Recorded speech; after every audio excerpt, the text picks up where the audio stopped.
My curiosity keeps me confused.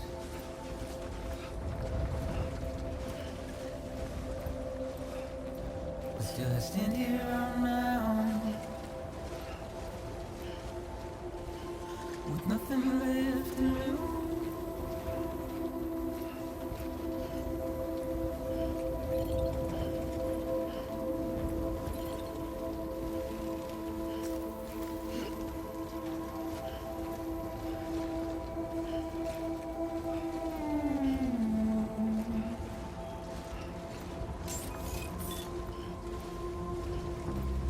And with the rain I don't accept, wash away my sins. Scanning bridges ID. Verifying ID. Simply trouble my walk home and my spirit. Welcome, Sam Porter Bridges. Because I never said no or put up a fight.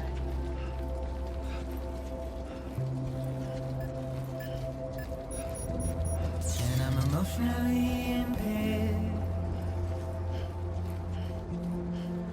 When I look at you,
Hartman.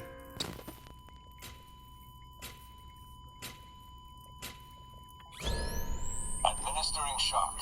Stand clear.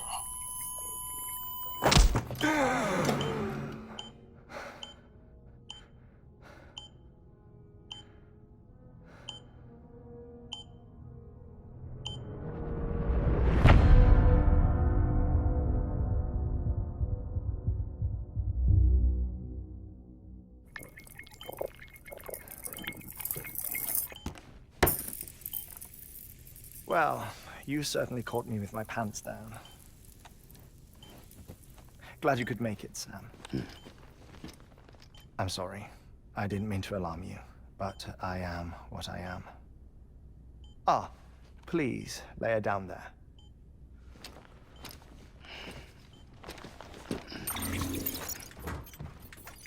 Still no sign of them. You know your heart stops beating. It stops every 21 minutes. I spend 3 minutes on the beach, and then return. 60 deaths and 60 resurrections per day. 60 opportunities to search the beach for my departed family. This is how I live. This is my life. So, while you've traveled to and from the sea an impressive number of times, my beach count is a little higher. 218,549.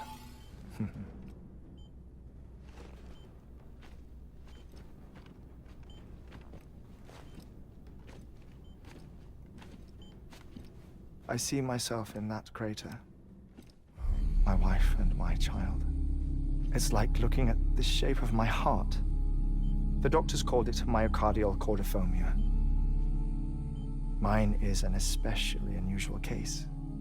I have pictures. Care to see Hartmann's heart-shaped heart?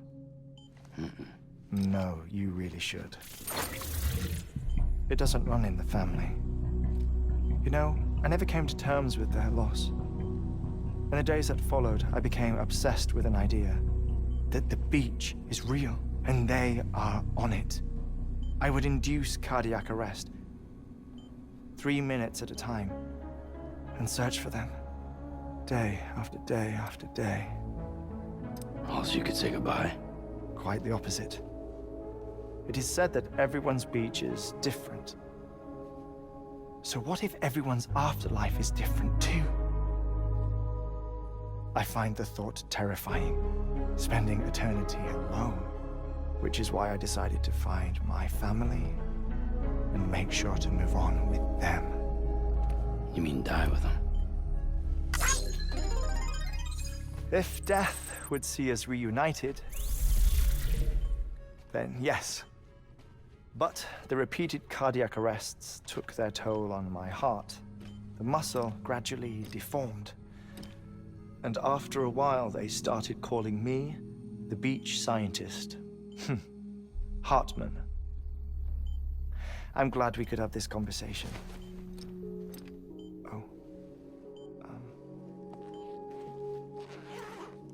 A body that doesn't necrotize. No sign of decomposition. It's as if she were still alive. The perfect mummy. An impeccable corpse. What's wrong?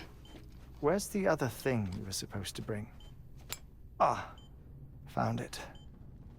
Behold. Wait, dead man? It appears to be an umbilical cord. Human by the looks of it, I think. But this was no ordinary conduit between fetus and placenta. It looks more like a BT's tether. And this was Mama's? Yes. A body that doesn't necrotize and an umbilical cord connected to the beach. These are remarkable discoveries, Sam. Enough to set my sore heart racing. 5 minutes to cardiac arrest. I apologize if our conversation gets cut short. I must go back to the beach and look for my wife and child. One person, one beach. That's the rule. But I'm the exception. My beach is connected to others, as if it were the beneficiary of a coronary bypass. Maybe this twisted heart of mine made it possible. All I know is that I will find them. Even if my every visit raises new questions, I'll have my answers one day. One day. 3 minutes to cardiac arrest. The battlefields. The endless wars you found yourself trapped in. Why do World War-era soldiers wander the beach a century after they fell? Normally, the souls of the dead move on. The beach is just a corridor, a place through which they pass on the way to the other side. But if regret, resentment, a fervent desire to remain, if these feelings are powerful enough, they may give rise to an altogether different beach, a collective purgatory for an army of the damned.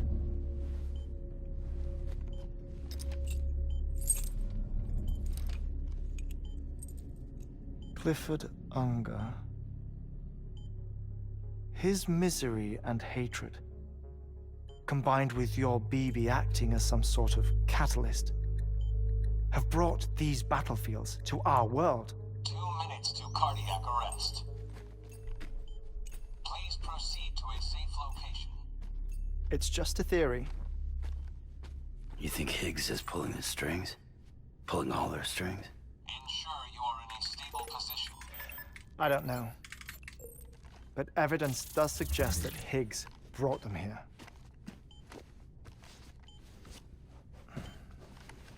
1 minute remaining. Please hold on to something secure. Oh, before I forget, I have a favor to ask. Activating lab security measures. Could you just relax until I come back? Time stops on the beach, but not in the scene. Rest assured, it'll only feel like 3 minutes to you. We'll continue this shortly. 5, 4, 3, 2, 1.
Administering shock. Stand clear.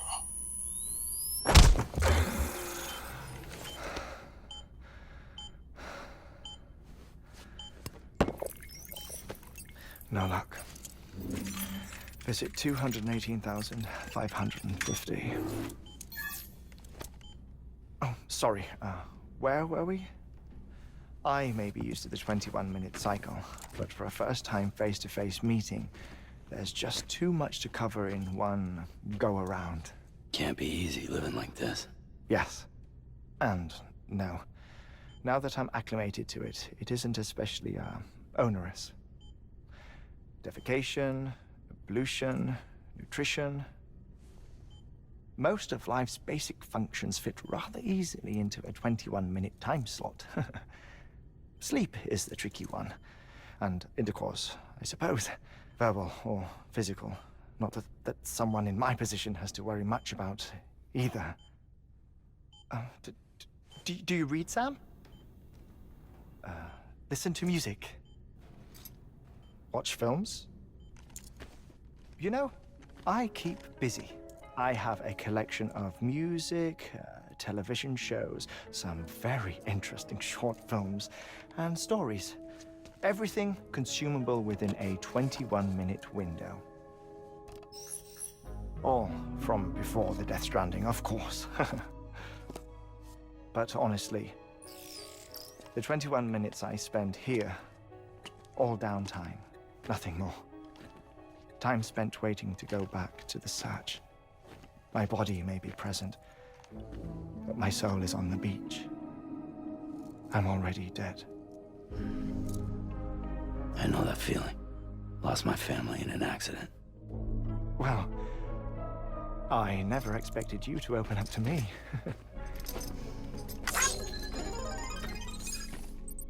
As it happens, I've read about your circumstances.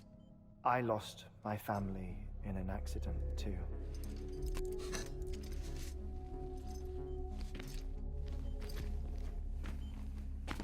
I was in the ICU having heart surgery, out of town, in the city. When it was clear that I was going to pull through, my wife took my daughter back to the house to collect some things for me. And then they were caught in the void-outs. The city and the hospital were spared the worst, but the shockwave knocked out the power and my life support. I woke up on the beach.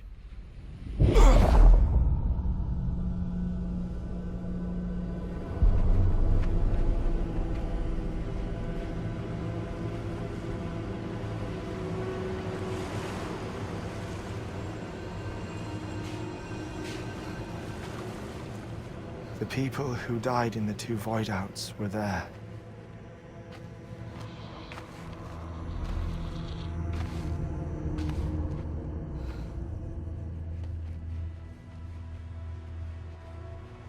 What happened?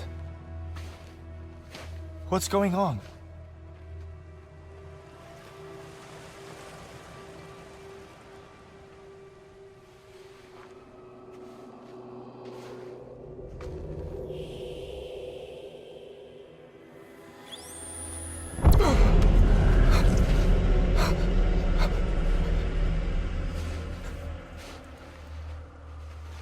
I saw my wife and my daughter in the procession.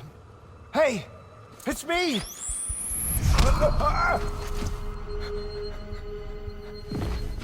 Where are you going?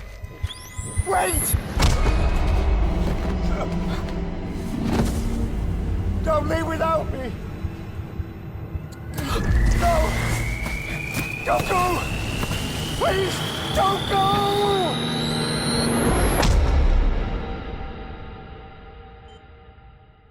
The ICU's backup generator kicked in, and I was brought back to life by the defibrillator.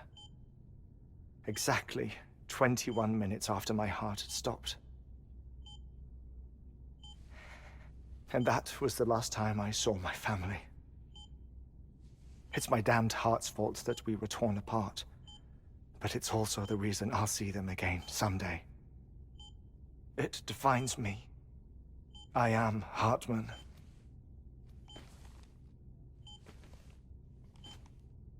Ever since, I've walked the beaches of others. I follow my family's footsteps for a while, and when I get tired, I return here to continue my research. It's funny though, even when my heart stops, the pain lingers. You have any family photographs, Sam? Pity. 5 minutes to cardiac arrest. You mind telling me what I'm doing here before you go back to the beach? Oh, of course. There's a prepper-owned station in this area. Our scientists stationed there are researching material from before the Death Stranding. What kind of material? The Earth has a long memory. Its strata tell a story, one that goes back to the very beginning, one that not even the Death Stranding could erase. The scientists are all colleagues of mine from the earlier expedition. I'd like you to bring them onto the chiral network.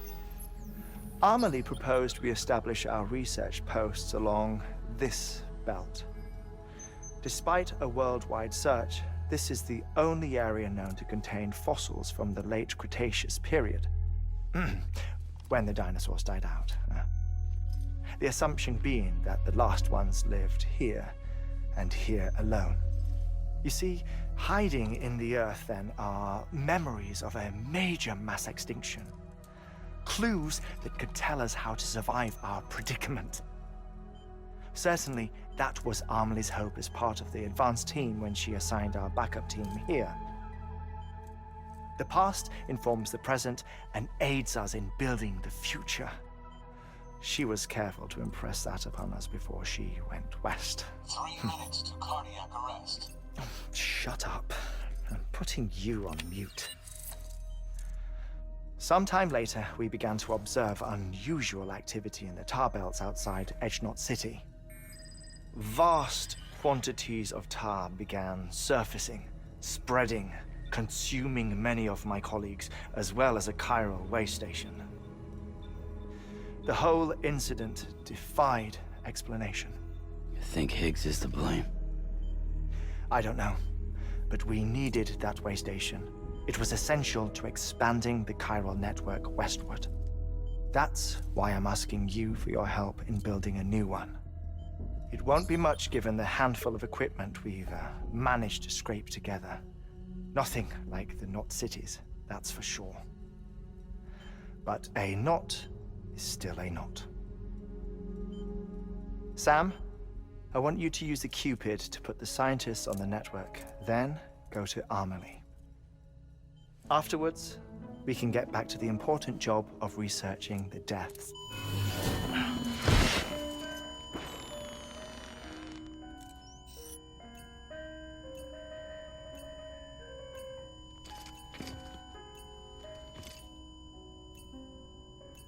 Don't worry about him, Sam. The air mat floor absorbs the impact. I'll unlock the door for you.